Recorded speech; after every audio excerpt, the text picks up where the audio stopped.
Great. And now we go to the third architect that I will present today, an architect about whom I began enthusiastically. And the more I added buildings to the presentation, it's going to be a short presentation because at one moment I became disappointed. I don't know if I'm correct. I still have to reflect more on this architect. But let's read a little bit about him. What is distinguishable or different about this architect, that he had indigenous roots, in the North American native Indians. He also had blood from France and Germany, but there was also an indigenous presence in his ancestry. So let's read. Douglas Joseph Cardinal, born, as you see, March 7th in 1934. So he is today 88 years old, still alive. Is a Canadian architect, talking about architects living a long life. He is 88 today, in fact. Happy birthday, Mr. Cardinal. Is a Canadian architect based in Ottawa, Ontario. His flowing architecture, marked with smooth, curvilinear forms, is influenced by his Aboriginal heritage as well as European Expressionist architecture. And Expressionists didn't find too many followers in North America. His passion for unconventional forms and appreciation of nature and landscape were present in his life from a very young age, and consequently developed into the unique architectural style he has employed throughout his career. Cardinal is perhaps best known for his designs of the Canadian Museum of History in Gatineau, Quebec, and the National Museum of the American Indian in Washington, D.C. from 1998. I actually like the most the church, maybe the first building he built, I think is his best, and we are going to see it. He is considered one of Canada's most influential contemporary Indigenous architects. Born in Calgary, in Alberta, to parents Joseph and Francis Cardinal. Of course, these are not Indigenous names. Douglas Cardinal is the oldest of eight children. His father was of Siksika, Blackfoot, French and Ojibwe heritage, while his mother was of German, French, and Mohawk Métis descent. So also had indigenous presence there. So his mother worked as a nurse and was well educated. Cardinal's parents met in 1926, and in the first half of the 20th century, women had very little status and rights. The patriarchal society did not recognize educated women like Francis Cardinal. However, his father's tribe's societal norms accepted a matrilineal culture where women are very respected and admired. These cultural ideas shaped Cardinal's upbringing and affected his worldview and relationship with his heritage. He has recalled that his mother told him at a young age, "You are going to be an architect." And it is said that usually great architects and good architects have strong mothers. And maybe some of them tell their sons, I don't know what they tell their daughters, but they tell their sons, "You are going to be a great architect." This was the man. This is the man, actually. And here he is younger. His wife comes from the Basque region of Spain. So born in 1934 and raised in the Blackfoot territory, a Native American Indian territory, Douglas Cardinal's architectural studies took him to Austin, Texas, where he achieved his degree and was first exposed to the civil rights and indigenous rights movement. Douglas then became a forerunner of philosophies of sustainability, green buildings, and ecologically designed community planning. So he sounds just as the right man for us today. His architecture springs from his observation of nature and its understanding that everything works seamlessly together.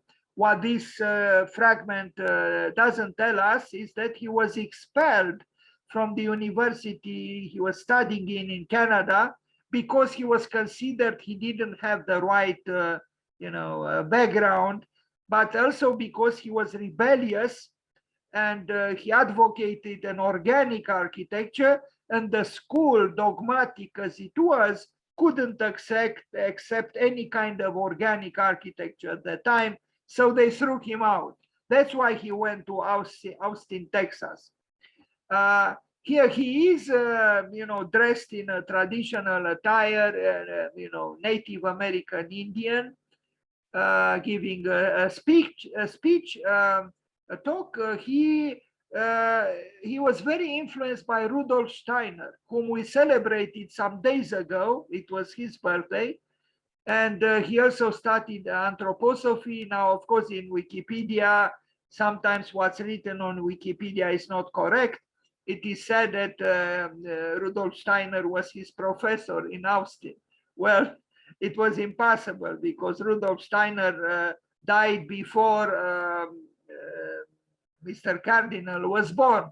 But anyway, this is his wife, Idoia Arana Obide God. It's a little bit too difficult for me to pronounce. She's a screenwriter, and she's from the Basque region of Spain. And apparently, I think she has an important role in his architectonic activities. So she was, you see, read here, she was living in Ottawa, but a Basque. She was raised with strong traditional values that included learning ancient Basque belief systems and contemporary Catholicism. I have the feeling she had an important role, and she has an important role in his life, including in his architecture. Idoia has a passion for understanding the source and adaptability of art and culture, which allows her to study the principles of such creative processes. Idoia is working and living with her husband, the architect we celebrate today, the world famous architect Douglas Cardinal, and she has also been instrumental in the visioning, planning, and executing of many indigenous and cultural projects. These include the Canadian Museum of History in Canada, we are going to see it, the National Museum of the American Indian in Washington, D.C., anyway, other buildings. Idoia continues her studies regarding the principles of matriarchy and the re-emergence of indigenous feminine power values in the 21st century.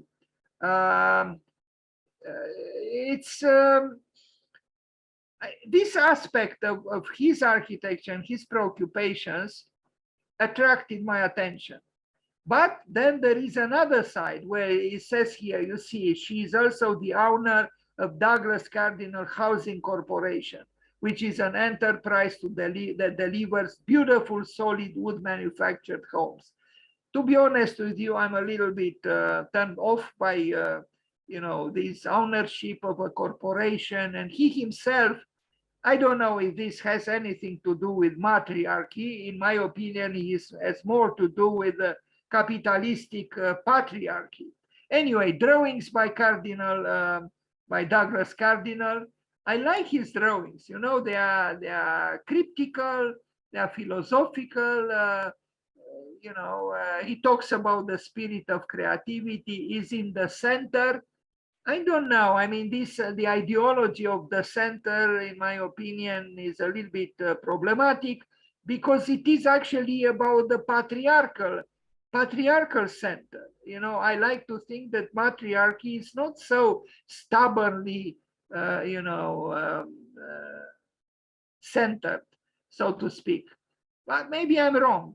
I like to imagine that femininity has a different way of asserting its being in the world, not in this strict centrality, Anyway, this is what I think. But his drawings are, show interesting, curvatures and fluidities. This is an image, but we are going to see the building at the Museum of History in Canada. Here he is himself there in that inner balcony. Another drawing, which maybe even Juvara would have liked. He does have a Baroque sensibility. Anyway, some pencil drawings. Apparently also he, not only that he accepted, but he invited computerized technology, digital design in his office very early on. In fact, I read that he was the earliest office, I don't know if in Canada or I don't know where, that worked digitally. But I'm a little bit suspicious of all these informations. Anyway, this is, in my opinion, his best work. St. Mary's Church from 1968. So he was born in 1934, I think. So he was 34 years old in Alberta, in Red Deer, Alberta. So he was young, but I think this is his best work.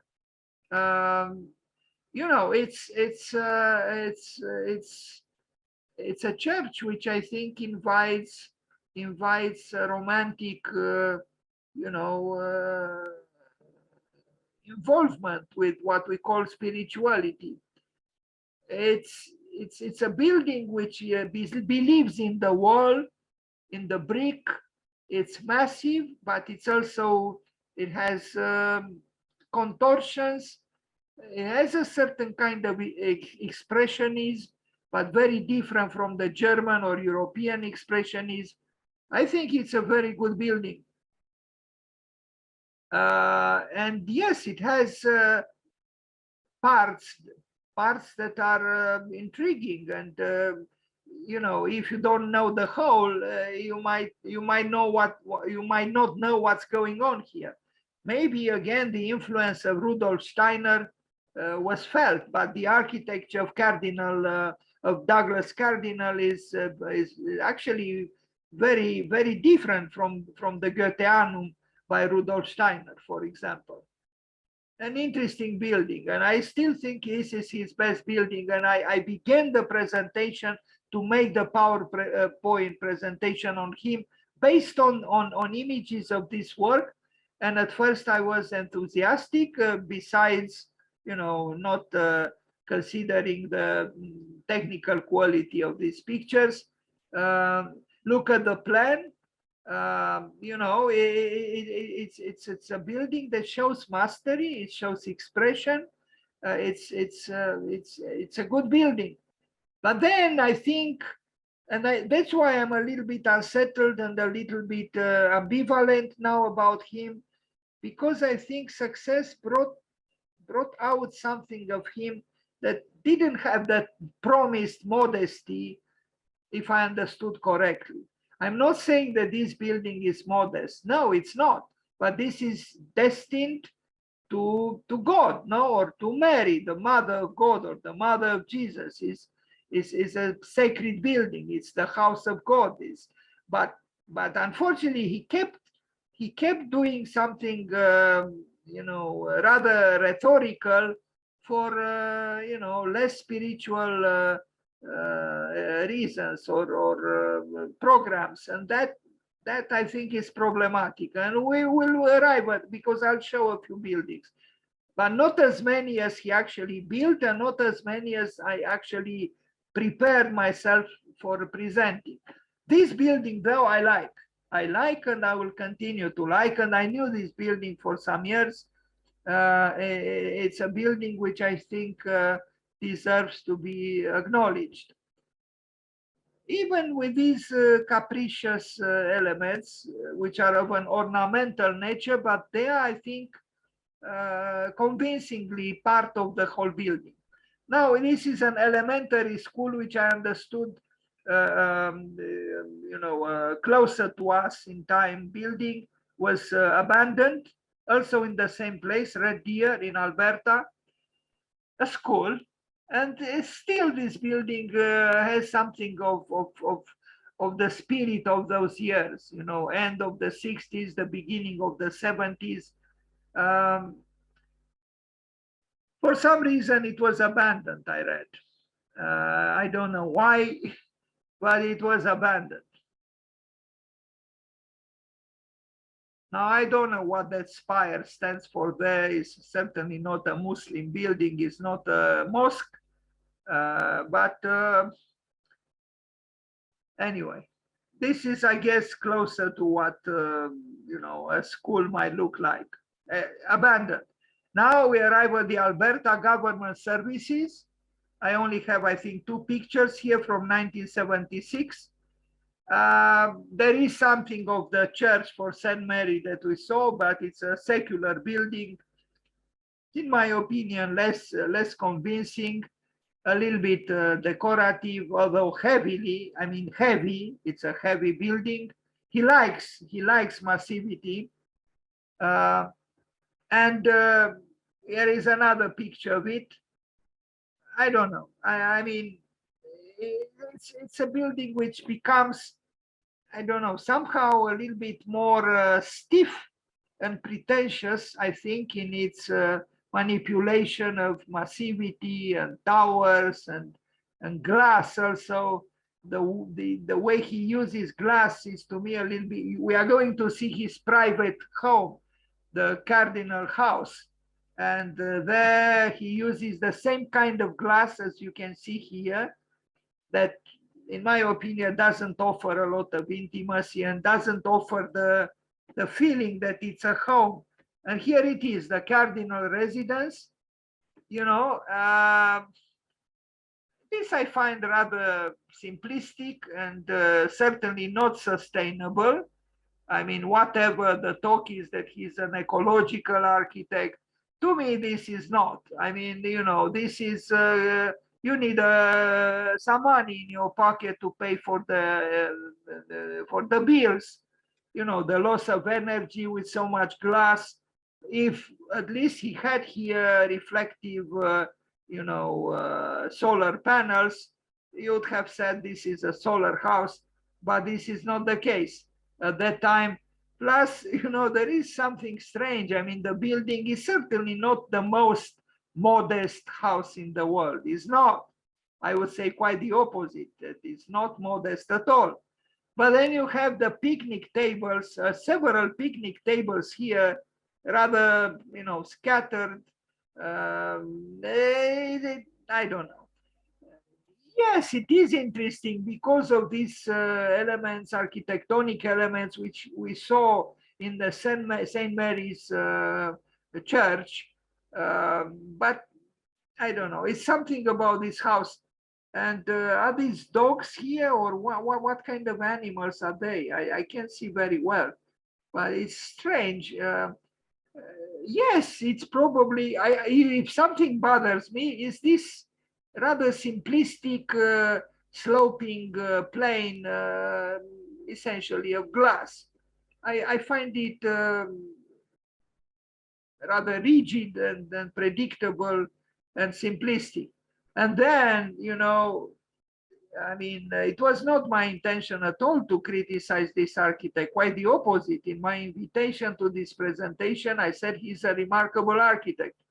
But I based that, and I should have been more careful on the based that statement on the first building I saw.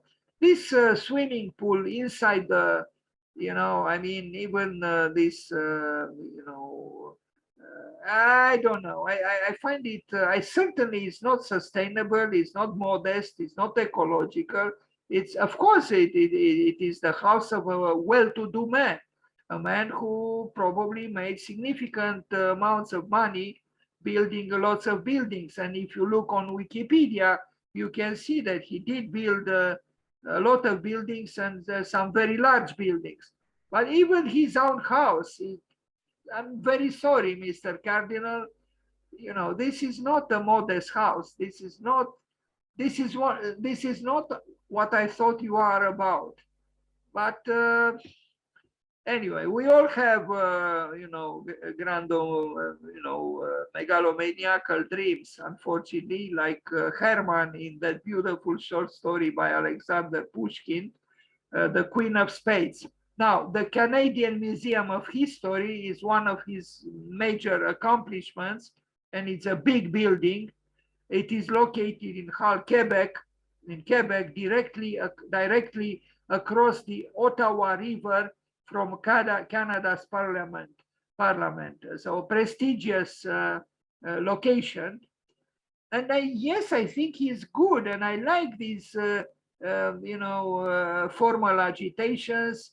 They are baroque, but there is something commercial at the end, somehow, about his buildings that turns me off. Here is the Canadian Parliament. There are some nice pictures that's being taken, but otherwise the building, I mean, yes, of course, it's not bad, but it's rather predictable, in its aesthetics. It's besides the Baroque feeling, which in the case of St. Mary's Church, in my opinion, is more surprising and more genuine, because he doesn't use, these rows of windows. I think he has had problems to handle the windows. And as Frank Lloyd Wright said, architecture wouldn't be difficult to do if there were no windows. It seems indeed that the window is a problem. If you work just without windows and maybe even without doors, architecture is kind of easy to do.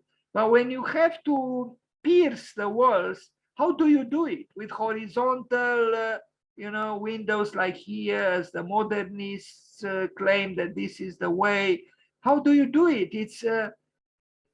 It's not easy.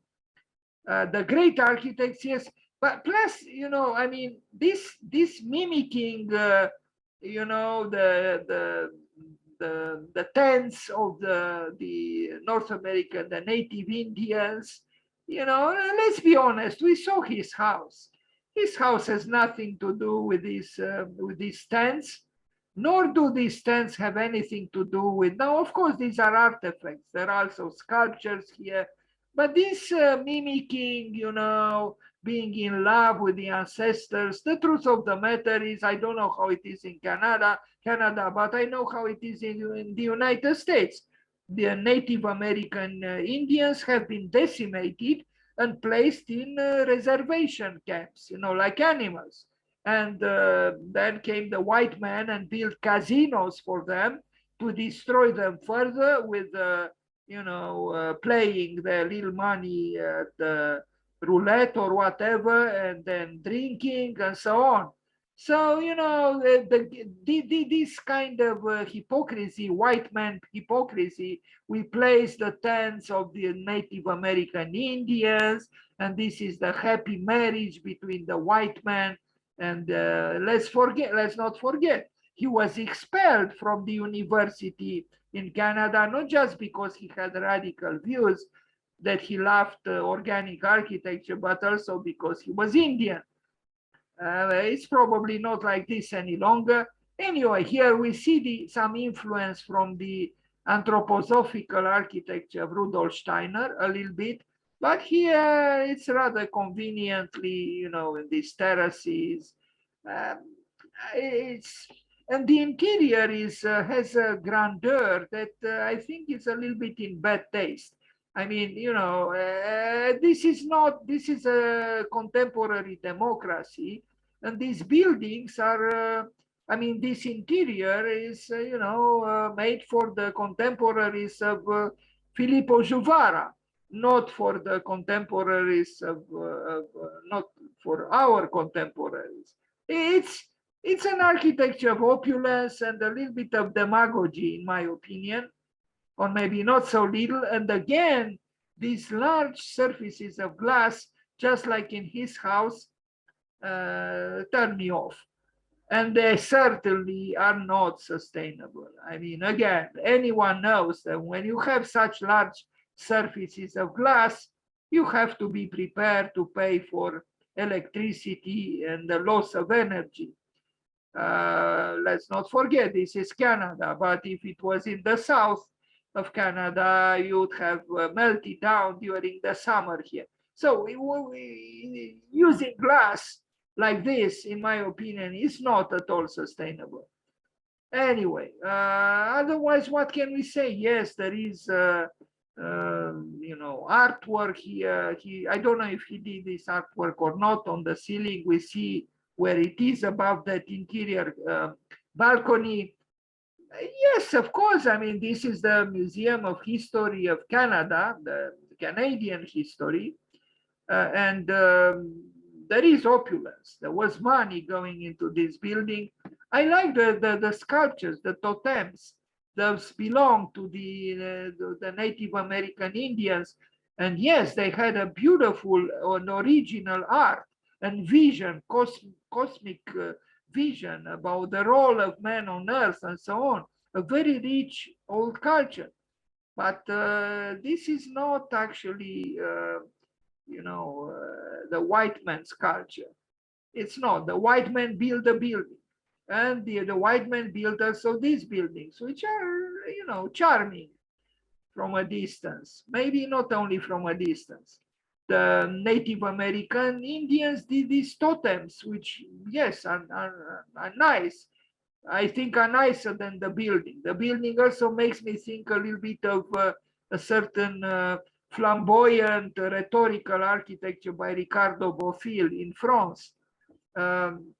Anyway, this is my opinion, that his first building was his best. And this is rather, it's something corporate about it. The feeling is not so much having to do with spirit and culture, but with power and officialness. Now, the Grand Traverse Civic Center, which he built in 2004, we are approaching the end of this short presentation. I intended to make it more ample, but as I said, I began to be turned off by Mr. Cardinal. I hope my understanding of him will change for the better. But for now, I am telling you what I feel and think. This is a civic center he built in 2004, but he was just the consultant for an architect, another architect. So at that time, we have to subtract 18 years. He was, 70 years old, I think.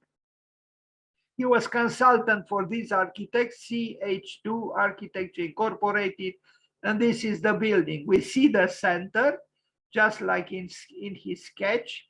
You remember that sketch that he did. Again, in my opinion, this almost ostentatious depiction of the center too explicitly, in my opinion, is problematic. Because I think we live at a time, and unfortunately, Mr. Putin doesn't believe in this, but I think we live at a time which is not that worldview that the world is a sphere, whose center is everywhere, is everywhere, and its periphery is nowhere. Personally, I think if we are living in democracies, we should state the very opposite. The world is a sphere whose periphery is everywhere and whose center is nowhere. The very opposite of what this man did in this building. Yeah, he could invoke again the Goetheanum by Rudolf Steiner, but I don't know. It's something a little bit turns me off here as well. Fortunately, there are these beautiful trees in blooming in the spring, and they save the day, so to speak. It's a circular central building, very, very centered, and that's it. I don't find, but we could say he was 70 years old when he designed it, when he was a consultant, so maybe it's not even his work completely. I still like these totems by the Native American Indians. The interior, yes, it has the spiraling balcony as we expected. It's nice that he uses color, and that's it. Maybe next year I will change my mind and I will continue the presentation. I thank you for being here, and let's wish all these three architects happy birthday. Thank you.